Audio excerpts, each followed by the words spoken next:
नमस्कार विद्यार्थी मित्रांनो, MPSC GK अकॅडमीच्या आजच्या व्हिडिओमध्ये आपण पाहणार आहोत पोलीस भरती परीक्षेमध्ये मागील वर्षी विचारले गेलेले 30 अति महत्त्वाचे प्रश्न।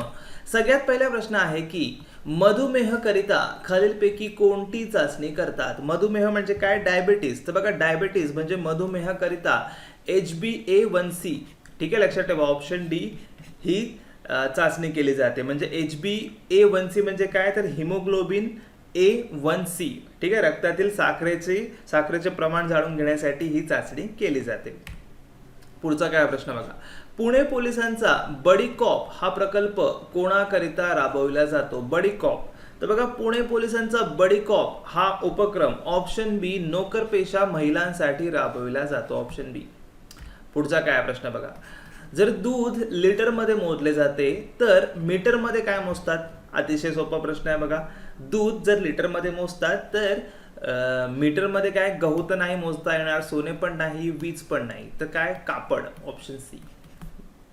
चौथा प्रश्न काय बघा, वन्यजीव गुन्हे नियंत्रण ब्युरोचे प्रादेशिक कार्यालय महाराष्ट्रात कोणत्या शहरात आहे? बघा, माहिती आहे का तुम्हाला? वन्यजीव गुन्हे नियंत्रण ब्युरोचे प्रादेशिक कार्यालय महाराष्ट्रामध्ये आहे, मुंबईला। Option C.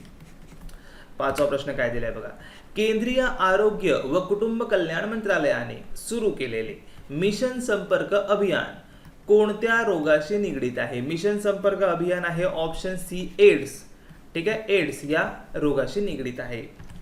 पुढील प्रश्न आधी विद्यार्थी मित्रांनो, जर तुम्ही MPSC किंवा इतर कोणत्याही स्पर्धा परीक्षेची तयारी करताय तर लगेच अनअकॅडमी हा ॲप तुमच्या मोबाईलमध्ये इन्स्टॉल करा आणि लगेच अनअकॅडमी ॲप यूज करायला सुरुवात करा। कारण बघा, भारतातील टॉप एज्युकेटर हे अनअकॅडमीवर आहेत, जे की परीक्षेची परिपूर्ण तुमची तयारी करून घेतात।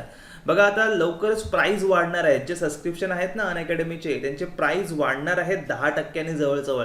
त्यामुळे सबस्क्रिप्शन घेतलं नसेल तर सबस्क्रिप्शन घ्या। एकदा का अनअकॅडमीचं प्लस सबस्क्रिप्शन घेतलात की तुम्ही डायरेक्टली एज्युकेटर सोबत कनेक्ट होऊन जाता, ज्यासोबत तुम्ही फोनवर सुद्धा बोलू शकतात, ज्यांच्याकडून तुम्ही तुमचे सर्व डाऊट्स क्लिअर करून घेऊ शकता। बॅच कोर्सेस बद्दल बोलायचं झालं तर बघा, 30 तारखेपासून एक बॅच सुरू होत आहे। ही बॅच सुद्धा तुम्हाला जॉईन करता येईल। बघा, अनअकॅडमीवर या सगळ्या एक्झामसाठी तुम्हाला एकच सबस्क्रिप्शन घ्यायचं आहे, वेगवेगळं सबस्क्रिप्शन घ्यायची गरज नाहीये। तर लिंक डिस्क्रिप्शन बॉक्समध्ये दिलेली आहे, सोबत आमचा कूपन कोड SM22 वापरा, म्हणजे तुम्हाला 10% डिस्काउंट भेटेल। प्रश्न क्रमांक 6 काय बघा, रॅपिड ॲक्शन फोर्स RAF हे विशेष पोलीस पथक कोणत्या केंद्रीय पोलीस दलाचे अंग आहे? कळलं का? RAF रॅपिड ॲक्शन फोर्स हे कोणत्या पोलीस दलाचे अंग आहे? तर बघा, ऑप्शन ए CRPF, लक्षात ठेवा। CRPF म्हणजे काय? Central reserve police force. प्रश्न क्रमांक 7 कडे आता वळूया। भारतीयांना इंग्रजी शिक्षण देण्याच्या धोरणाचा अवलंब टिंब यांच्या कारकिर्दीत करण्यात आला। भारतीयांना इंग्रजी शिक्षण देण्याच्या धोरणाचा अवलंब, तर बघा option A Lord William Bentinck, ठीक आहे, या अधिकाऱ्याच्या कारकिर्दीमध्ये करण्यात आला। आठवा प्रश्न काय बघा, at the feet of Mahatma Gandhi या पुस्तकाचे लेखक कोण? बघा, 1955 साली प्रकाशित झालेलं at the feet of Mahatma Gandhi या पुस्तकाचे लेखक आहेत option C, doctor Rajendra Prasad. Option C. प्रश्न क्रमांक 9 काय बघा, पुण्याच्या टिंब या महाविद्यालयीन विद्यार्थ्याने हॉटसन या हंगामी गव्हर्नरवर गोळ्या झाडल्या। सांगा बघू, पुण्याच्या कोणत्या विद्यार्थ्याने? तर बघा, पुण्याच्या ऑप्शन बी वासुदेव बळवंत गोगटे या महाविद्यालयीन विद्यार्थ्याने हॉटसन या हंगामी गव्हर्नरवर गोळ्या झाडल्या होत्या। 10वा प्रश्न काय बघा, अभिनेते कमल हसन यांनी स्थापन केलेल्या राजकीय पक्षाचे नाव काय? कमल हसन तुम्हाला माहिती असतील, तर बघा त्यांनी एक राजकीय पक्ष स्थापन केलं होतं MNM, म्हणजे काय? मकम निधी मय्यम। लक्षात ठेवा नाव, मकम निधी मय्यम हा अभिनेते कमल हसन यांनी स्थापन केलेल्या राजकीय पक्षाचे नाव। पुढचा काय प्रश्न बघा, क्रिप्टोकरन्सी खालीलपैकी कोणत्या दुसऱ्या नावाने देखील ओळखली जाते? क्रिप्टोकरन्सी, बिटकॉइन ऐकलं असेल तुम्ही, बिटकॉइन, क्रिप्टोकरन्सी। तर बघा, क्रिप्टोकरन्सी ही डिजिटल करन्सी, ठीक आहे, नोटांसारखी ह्या आपल्या हातामध्ये दिसत नाही, तर ही एक डिजिटल करन्सी आहे, डिजिटल करन्सी आहे, फक्त नंबर्स मध्ये आपल्याला ती बघू शकतो। प्रश्न क्रमांक 12 काय बघा, खालीलपैकी कोणता कम्प्युटर एका सेकंदामध्ये बुद्धिबळाच्या 20 चालींचा विचार करू शकतो? कोणता असा कम्प्युटर आहे जो एका सेकंदामध्ये बुद्धिबळाच्या 20 चालींचा विचार करू शकतो. तर बघा डीप ब्ल्यू कम्प्युटर लक्षात ठेवा. तर बघा डीप ब्ल्यू कम्प्युटर यानेच विश्वविजेता गॅरी कॅस्पो यांना बुद्धिबळामध्ये हरवले होते. ठीक आहे, लक्षात ठेवा. गॅरी कॅस्पो हे जे विश्वविजेते आहेत त्यांना बुद्धिबळामध्ये हरवलं होतं डीप ब्ल्यू कम्प्युटरने. 13वा प्रश्न काय बघा. सर्वप्रथम विकसित करण्यात आलेली संगणकीय भाषा कोणती आहे? बघा महत्वाचा प्रश्न आहे. 1956 साली ही भाषा बनवली गेली होती. त्या भाषेचं नाव आहे फॉर्ट्रॉन, ऑप्शन बी. 14वा प्रश्न काय बघा. AI म्हणजे आर्टिफिशियल इंटेलिजन्स याचा अर्थ एका कृत्रिम उपकरणाला इंटेलिजन्स देणे ही संकल्पना 1956 साली टिंबटिंब यांनी मांडली. AI म्हणजे काय? आर्टिफिशियल इंटेलिजन्स याचा अर्थ एका कृत्रिम उपकरणाला इंटेलिजन्स देणे. तर बघा ही संकल्पना मॅककॅर्थी, बघा त्यांचा फोटो इथे मी दिलेला आहे, यांनी 1956 सालीच मांडली होती. ठीक आहे, आता AI वर भरपूर काम चालू झालेलं आहे. प्रश्न क्रमांक 15 काय बघा. अनुपम कम्प्युटर कोणाद्वारे विकसित केले गेले होते? अनुपम कम्प्युटर हा देखील महत्वाचा प्रश्न आहे. तर BARC चा फुल फॉर्म काय? तर बाबा ऑटोमिक रिसर्च सेंटर. ठीक आहे, BARC म्हणजे काय? बाबा ऑटोमिक रिसर्च सेंटर याद्वारे 1991 साली विकसित केले गेले होते. प्रश्न क्रमांक 16 काय बघा. IMEI चा लॉंग फॉर्म काय आहे? IMEI चा लॉंग फॉर्म आहे option C international mobile equipment identity. International mobile equipment identity. ठीक आहे, IMEI कोड असतो ना तुमच्या मोबाईलचा, तर त्याला म्हटलं जातं इंटरनॅशनल मोबाईल इक्विपमेंट आयडेंटिटी. पुढचा काय प्रश्न बघा. इलेक्ट्रॉनिक्स आणि माहिती तंत्रज्ञान मंत्रालय भारत सरकारद्वारा स्थापित मीडिया लॅबला आता टिंबटिंब या नावाने ओळखतात. काय, कुठल्या नावाने ओळखलं जातं? इलेक्ट्रॉनिक्स आणि माहिती तंत्रज्ञान मंत्रालय. तर बघा option C digital India corporation या नावाने ओळखलं जातं, लक्षात ठेवा. प्रश्न क्रमांक 18 काय बघा. IP ॲड्रेसची रेंज खालीलपैकी किती असते? बघा तुमच्या प्रत्येक कम्प्युटरला किंवा तुमच्या प्रत्येक मोबाईलला एक IP ॲड्रेस असतो. त्या IP ॲड्रेसची रेंज असते ऑप्शन बी 0 ते 255 पर्यंत. प्रश्न क्रमांक 19 काय बघा. इंटरनेटद्वारे सामान किंवा वस्तूंच्या देवाणघेवाणीला काय म्हटले जाते? इंटरनेटद्वारे सामान किंवा वस्तूंच्या देवाणघेवाणीला काय म्हटलं जातं? तर बघा फ्लिपकार्ट किंवा ॲमेझॉनवरून तुम्ही वस्तू विकत घेतलेल्या असाल तर त्या देवाणघेवाणीला काय म्हटलं जातं? E-कॉमर्स असा शब्द आहे, त्याला E-कॉमर्स असं म्हटलं जातं. प्रश्न क्रमांक 20 काय बघा. खालीलपैकी कोणते कार्य संगणक करत नाही? सांगा बघू. प्रोसेसिंग, अंडरस्टँडिंग, इनपुटिंग की आउटपुटिंग? तर बघा ऑप्शन बी अंडरस्टँडिंगचे कार्य अजूनपर्यंत कम्प्युटर करत नाही. अंडरस्टँडिंग ही AI आर्टिफिशियल इंटेलिजन्सवर सध्या खूप काम चालू आहे. ठीक आहे, हे जेव्हा टेक्नॉलॉजी ही ॲडव्हान्स होईल तेव्हा जाऊन संगणक अंडरस्टँडिंगचे काम सुद्धा करेल, पण आता सध्या अंडरस्टँडिंग हे कार्य संगणक करत नाही. प्रश्न क्रमांक 21 काय बघा.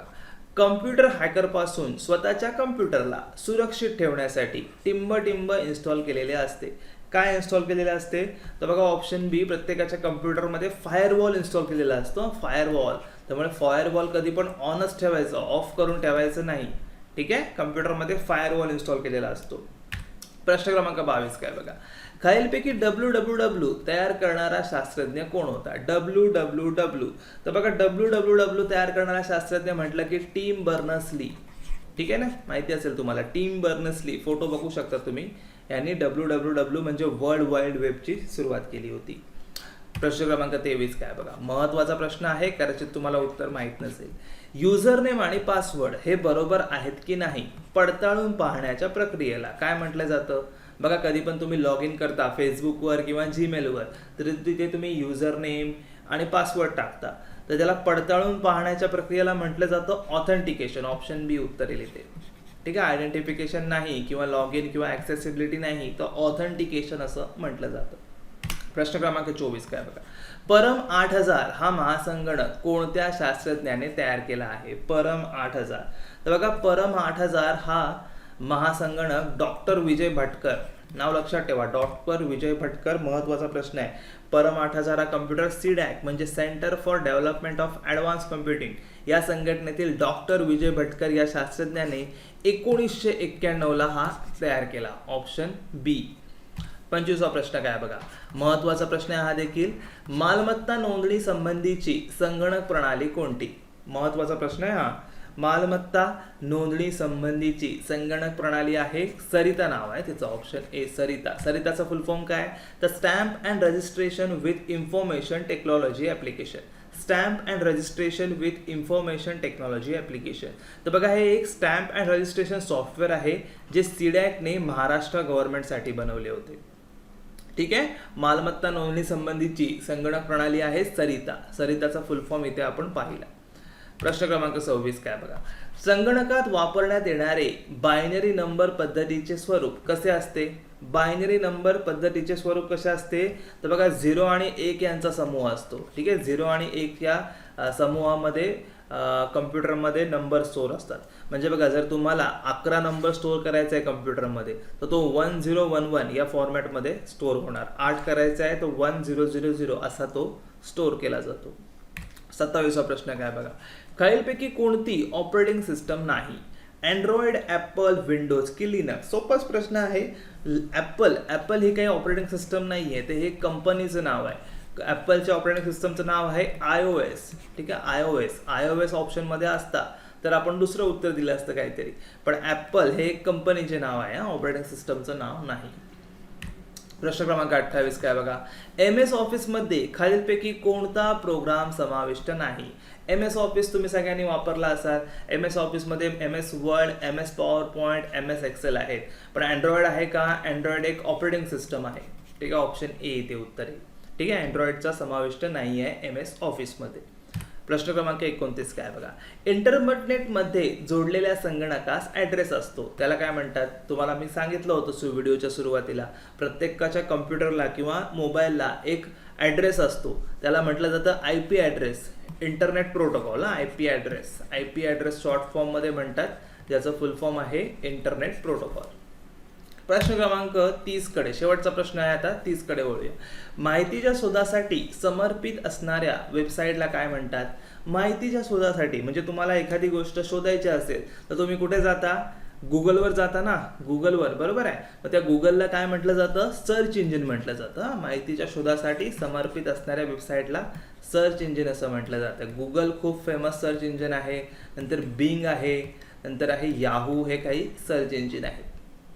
ठीक आहे, तसंच बघा जाता जाता क्वेश्चन ऑफ द व्हिडिओमध्ये तुमच्यासाठी आजचा प्रश्न आहे की इंटरपोलचे मुख्यालय कुठे आहे.